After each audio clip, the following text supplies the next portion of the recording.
Something a little bit different this evening. I'm just about to go through that gate there,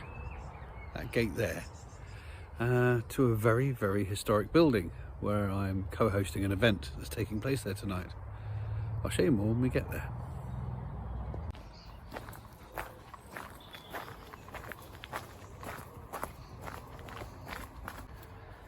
Now, someone extremely famous in the world of literature is related to this house in some way. Hello, Bertie. It's very British, isn't it? Very British. Little bridge, beautiful tree. Look at this tree. Okay, we're going down through here. I like a bit of an adventure. Okay, and I've come to this old cottage. Outside toilet. Look at the name it's been given. This rather lovely old building is Milton's Cottage. Let me get some views out the front for you.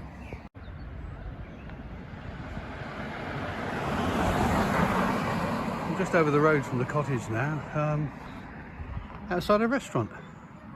Milton's Indian restaurant. I didn't even know he could cook.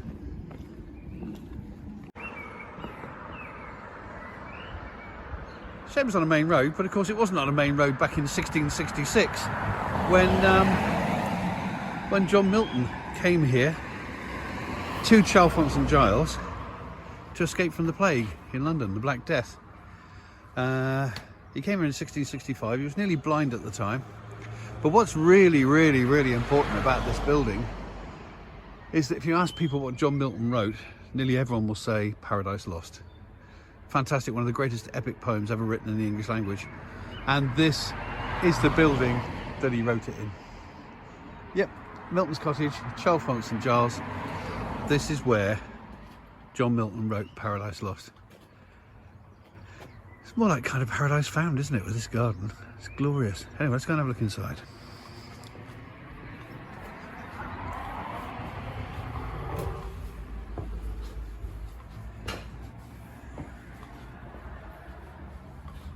Now, it is a bit of a museum as well, so there's a lot of first editions and second editions of Milton's work on display, as you can see. Second edition here, look, from 1674. Wow. A first edition of Paradise Regained from 1671. And a first edition of Paradise Lost from 1669. How amazing is that? There's the man himself.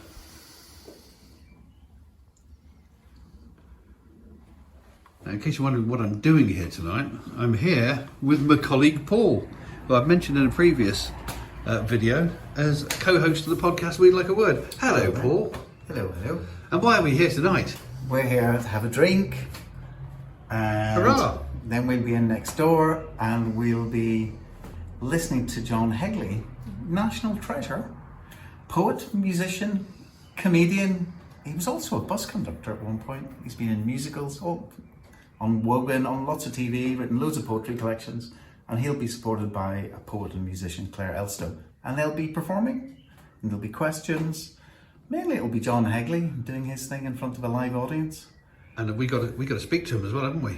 Well, what we could always say is, hello John, would you like to answer questions and let other people do the hard work? I like that idea. That's my idea I of do doing have a some podcast. questions. That's my idea of doing a podcast. I do have some questions. And we'll have Steve Tate here doing the sound, so hopefully it'll sound better than usual. Yay! And after that we'll have another drink. Hurrah! And cheese and... Sounds like a good evening like to that, me. yeah. Anyway, let's have a bit more look around the cottage. It's a lovely place, everyone should come and visit. They should. Ooh, pikes. Still sharp. That's what you want, hanging from the ceiling, a couple of old pikes. Now this little room here is where the performance is going to take place tonight. As you can see, small little cosy audience. It's going to be a rather intimate little gig. So yeah, I'm rather looking forward to that. There's so many lovely things in here.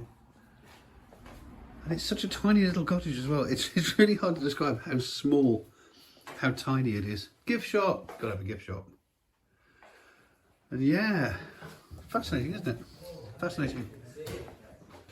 He was also quite a political writer, and a lot of the stuff here is, yeah, the indictment, arraignment, trial and judgment of Large, of 29 regicides, observations upon the Articles of Peace with the Irish rebels. He did write quite a lot of political tracts, but of course it is Paradise Lost that he's best known for.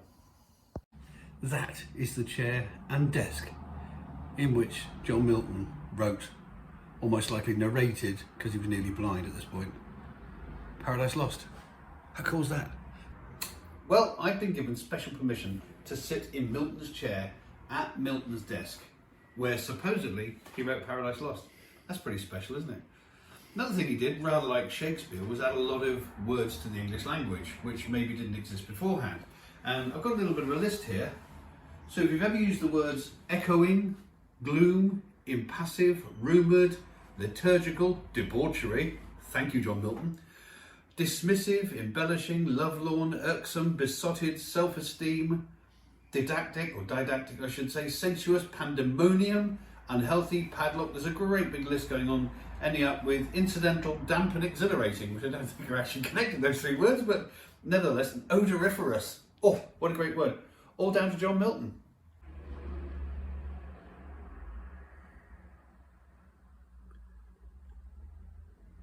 And you thought Shakespeare created more words than anyone else. Look at that, Shakespeare 229, John Milton 630. The man was a wordsmith.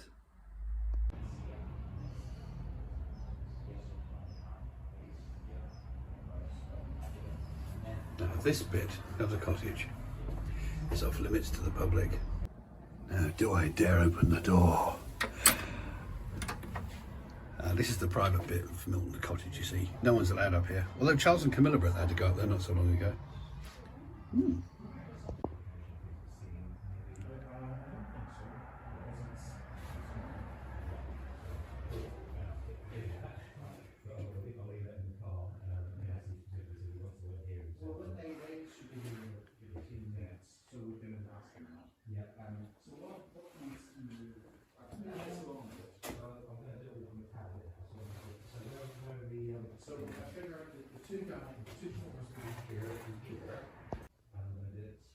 Booze!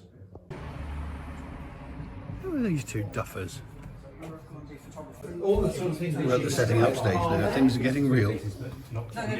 There's a keyboard here. There's John Hegley in the background there, going through his set, making sure his sound is correct.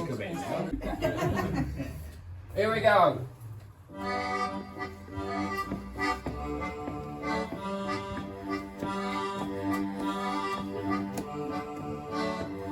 I like the names you gave our goldfish, I wish you were here. I'm so disappointed that you had to disappear. The names you gave our goldfish were freshness in the air, and also in the water. I am coming over there. From there, I'm leaving Angleterre.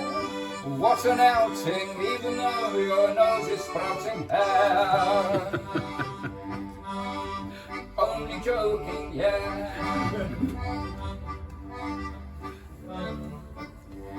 We'll go on to the promenade, we'll join the carnival.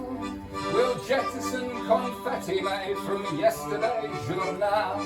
Robert! We'll throw it in the air, and we will watch it flutter down, make glitter in our hair, yeah!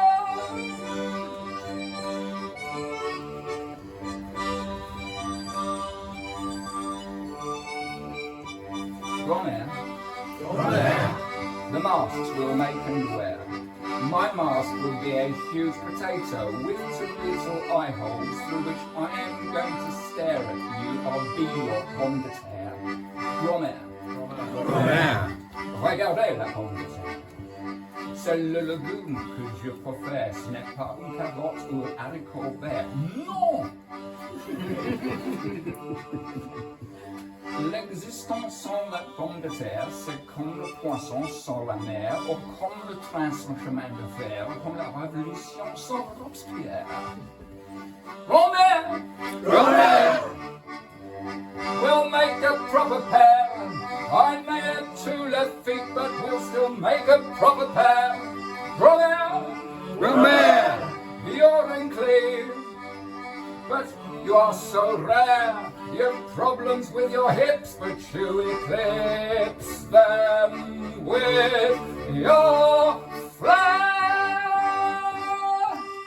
Grand-mère! Grand-mère! Grand-mère! Hey! Merci beaucoup.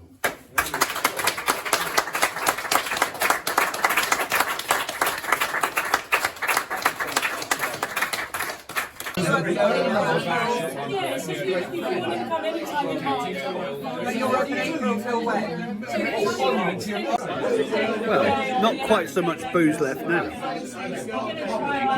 But what a good gig. So there we go, all over for the evening. It's always nice doing podcasts, you know, whether we're in the studio or whatever, but it's really nice to do a live one like this with a live audience because there's a different atmosphere. And to do it, you know, in such a lovely location and with, you know, a national treasure like John Hegley, what a treat, what a treat. So, that's it for this episode. I'll see you in the next one.